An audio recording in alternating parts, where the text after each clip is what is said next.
agreement that is basically amounts to the mutual defense clause. Number one, worried that North Korea could become more involved in Ukraine? Well, there's no doubt that the dictatorships of the world are locking arms. That means it's more important for the United States to build deeper partnerships with Europe, with Asian and South Asian democracies. Joe Biden has repaired our relationships with other democracies. He's strengthened our ability to work with the Indians, who are going to be critical in confronting the rise of China and the coordination of Russia and China. I think that that's the right strategy. The Biden administration has been very smart about building really strong multilateral partnerships for the United States that can allow us to counter some of these multilateral partnerships that are being strengthened by brutal dictators around the world. Senator, was it the right idea to invite Benjamin Netanyahu to address Congress? Listen, I'm worried about this speech.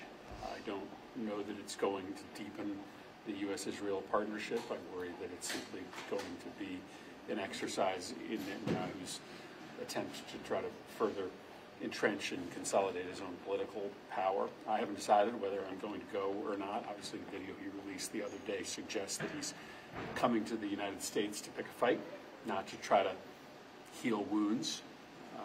What I care about is Israel's security.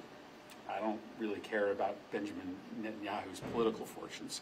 My sense is that Netanyahu wakes up every day right now thinking about what's best for him, not what's best for Israel, Israel's security, or the U.S.-Israel partnership. Do you worry, though, that his appearance here could hurt Joe Biden politically, given how important of an issue Gaza is to so many voters?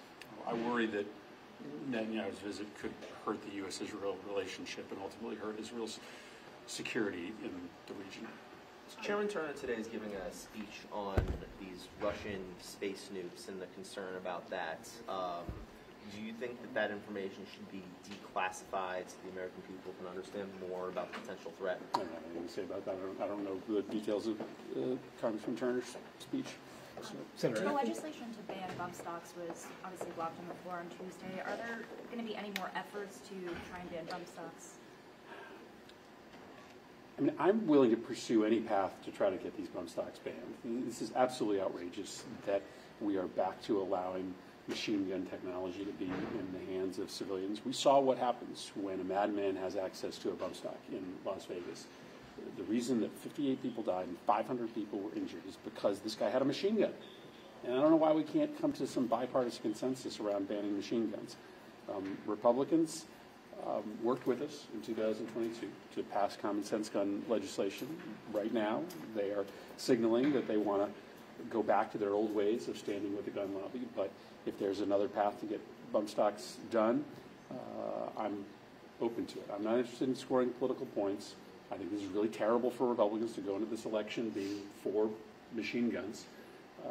But if we can get something done, if we can find a compromise, let's do it. Is it a good idea to require women to sign up to the military draft?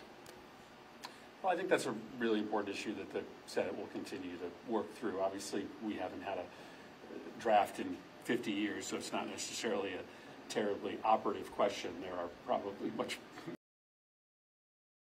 when it comes to U.S. national security. But then why include that in the NDAA? I'm not on the Armed Services Committee. I haven't been privy to the discussions that they've had on that topic. All right, guys, thanks.